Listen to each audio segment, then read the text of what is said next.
Before one of his concerts, Iggy Pop accepted a strange present from a new friend. The crowd was in for a truly disturbing night because he didn't realize what the gift was until it was too late. There was no indication in James Newell Osterberg Jr.'s quiet childhood in Michigan that he would grow up to become the godfather of punk. His father was an English teacher and baseball coach, and little James was about as straight-laced as they come. Iggy Pop's introduction to music came in the 5th grade when he started playing the drums. But seeing as though his family had no money, his first drum set consisted of some rubber pads glued to plywood. Eventually, his parents managed to save up enough money to buy him a real drum set. For young Osterberg, music and the drums became an addiction, his first of many. He started his first band, the Iguanas, in his Ann Arbor high school days. They played covers of British invasion rock, and even though Iggy was just the drummer, he managed to hog the spotlight. He built a raised platform for his drum set, so that during their performances, he would tower over his bandmates. He clearly knew he was the star, but deep down, he also knew he needed a bigger stage. After dropping out of the University of Michigan, he had a deep desire to start another band, but Uncle Sam had another idea. Iggy had a unique plan to get out of the draft. During his physical examination, he acted deranged, and he must have been good at it because it worked, though maybe that's because he kind of was. Free from the draft, Iggy started a band with brothers Ron and Scott Ashton and Dave Alexander. They called themselves the Psychedelic Stooges, and they took their name quite literally. They regularly experimented with substances and tried out new sounds. When the Psychedelic Stooges first took the stage, audiences were not ready for them. The band banged on oil drums with a hammer against the whir of a blender, and the dull drone of a vacuum cleaner, far more interested in noise than music. Shockingly, the concert resonated with audiences who described the sound as powerful and hypnotic, and, most importantly, Iggy himself was mesmerizing. His provocative performances, which included being half-naked, and sometimes more than half-naked, were too much for the delicate sensibilities of the late 1960s. It wasn't long before the authorities hauled him off in handcuffs to spend some time behind bars. Shortly after the Psychedelic Stooges dropped the psychedelic from their name and released their eponymous debut album. The cacophonous recording was a seismic shift in the music industry, sparking the birth of punk rock. Iggy's habitual substance use would eventually take its toll on him, but not before he took a toll on himself. Over the course of his long career, he developed a reputation for gruesome self-inflicted injuries. His long trail of blood started all the way back in 1969 at a university gig in Ohio that stunned onlookers would never forget. Halfway through the performance, Iggy did the unthinkable. According to one attendee, he picked up a sharp, splintered-off piece of a drumstick and began drawing it across his bare chest. Before long, the cuts began to ooze blood. It streaked down his chest and dripped onto the stage. Despite this, he finished the show and never sought medical attention. Even the most punk rock of concert organizers had a hard time controlling Iggy Pop. In fact, despite their best efforts, they couldn't. Case in point, the Goose Lake International Music Festival in 1970, which Iggy practically turned into a full-scale riot.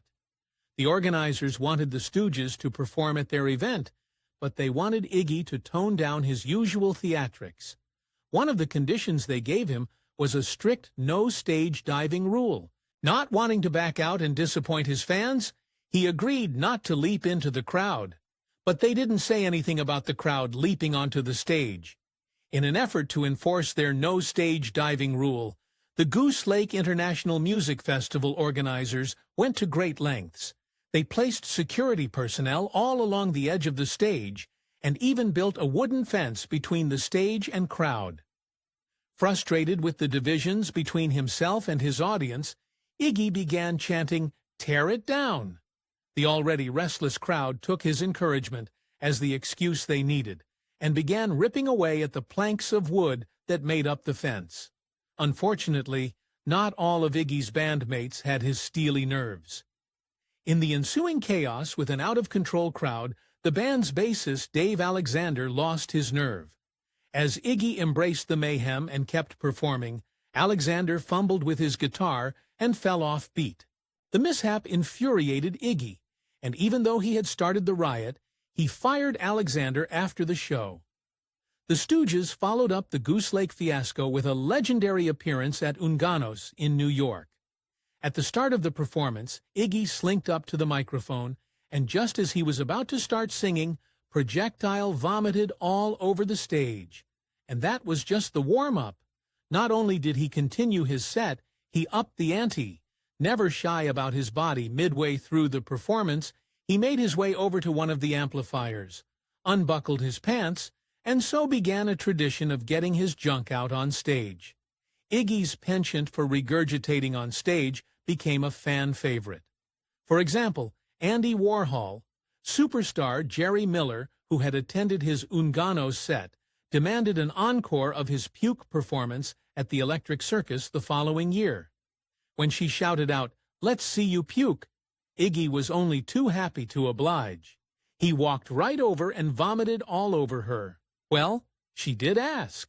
But while Iggy Pop seemed like he had completely lost his mind, make no mistake, he actually took his performances very seriously. Attending a Stooges concert came with a certain risk of personal injury, potentially even by Iggy himself. That's what happened in St. Clair Lake, Michigan, in 1973. The band had been devouring a watermelon backstage before their performance. Then Iggy figured that maybe his fans might have been hungry, and that gave him an idea. He emerged on stage with the half-eaten watermelon, and instead of saying hello to the crowd, he launched it at them. The rind struck a girl in the head, leaving her with a concussion. To promote their latest album, Raw Power, Iggy Pop and the Stooges booked a gig at a popular New York nightclub. But for once, Iggy might have actually taken his performance too far. As usual, he stomped his way through the crowd, stepping on tables, chairs, and unwitting fans. With one wrong step, he fell off a chair and crashed into a table filled with glasses and bottles.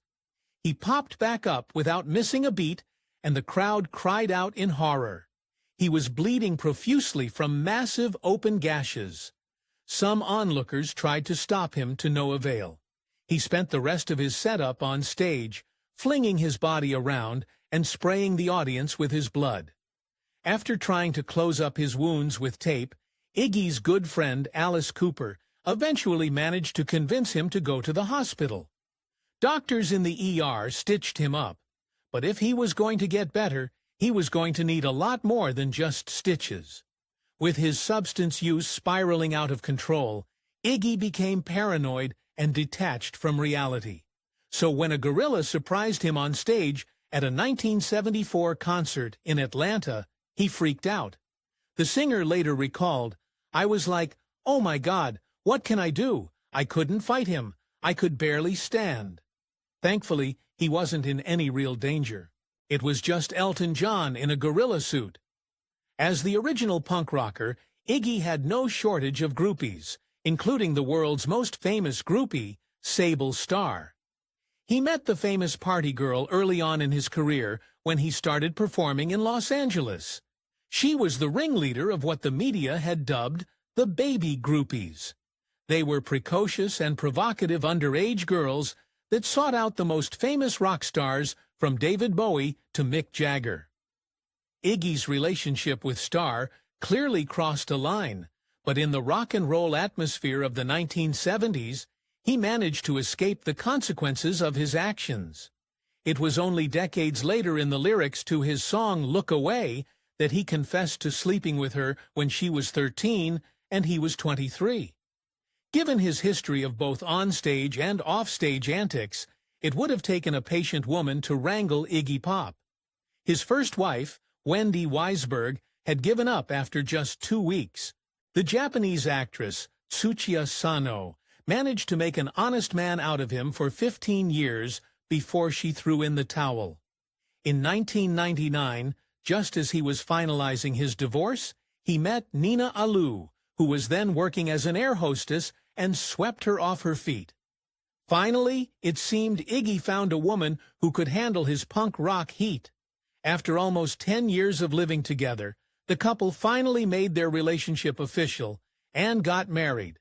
Clearly, however, Iggy hadn't lost his affinity for younger women. Alou was born in 1970, making her 22 years his junior. As his addictions took over, Iggy's performances began to lose their luster, and his fans turned on him. Twice in 1974, when he attempted his trademark stage dives, his fans simply stepped aside and let him fall flat on his face.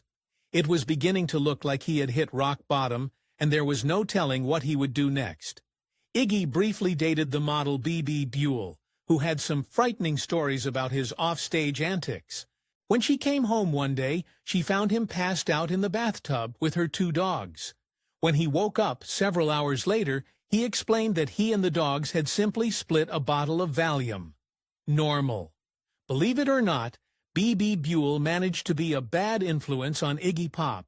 She took his already out-of-control substance use issues and sprinkled them with angel dust, and not the heavenly kind. For a show at the Kennedy Center, Buell's friend gave Iggy some white powder, but not the white powder he was used to. The stuff totally immobilized him, and the band had to play the first 15 minutes of the show without him. Eventually, his handlers had to physically lift him up and drop him next to a mic, where he mumbled some lyrics in front of a clearly disappointed crowd before taking a tumble off the stage. When the band's keyboard player Scott Thurston pulled him up, he recoiled. It looked like the singer had cut himself up again. I saw his chest. It looked like he'd cut himself up really bad. There were bits of flesh hanging on him. It was ugly to see. Thurston was relieved to find out that it wasn't flesh and blood at all. Someone had actually smooshed a PB&J sandwich into him. This guy. Things came to a head for Iggy and the Stooges when he clashed with the Scorpions, a Detroit biker gang at their bar. The rugged bikers didn't appreciate his provocative performance and began throwing eggs at him on stage. Iggy then leapt off the stage to confront the angry bikers, but received a fist to the face as the band scrambled to safety. After this showdown, he challenged the bikers to show up at the Stooges' next concert, where they were making a live recording for their album, Metallic K.O. Most sources confirm that the bikers didn't make an appearance, but Iggy didn't need them to turn the show into an all-out brawl. As the tapes were recording, he began heckling the crowd more viciously than he ever had, and the crowd decided to respond in kind. His fans had finally had enough of his deteriorating performances. As he continued heckling them, they began to throw bottles at him. After Metallic K.O., Iggy Pop and the Stooges finally parted ways, and he knew that he needed help. He checked himself into the UCLA Neuropsychiatric Institute in an effort to clean up his act. During his release, he moved to Berlin with fellow rock star David Bowie. Together, they attempted to stay off the illegal substances that had nearly ruined their lives, and Iggy Pop proceeded to create 2 of his best albums, The Idiot and Lust for Life, thanks to his time spent with Bowie. Even as he slowly weaned himself off narcotics, Iggy continued delivering controversial performances. His inclination for self-harm continued well into the 80s, even as his stardom faded.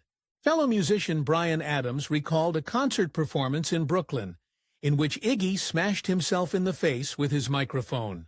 The stunt knocked out his front tooth and left Adams and the rest of the crowd asking themselves if they really saw that. Ever since kicking his substance abuse issues, Iggy's performances have toned down, and so has he. Instead, he has turned to other, less toxic substances, such as air. Now, prior to his concerts, he does at least 30 minutes of Wu-Chi breathing, a deep breathing technique that leaves him feeling slightly high and dizzy. If you enjoyed this video, please give it a like and subscribe for more videos.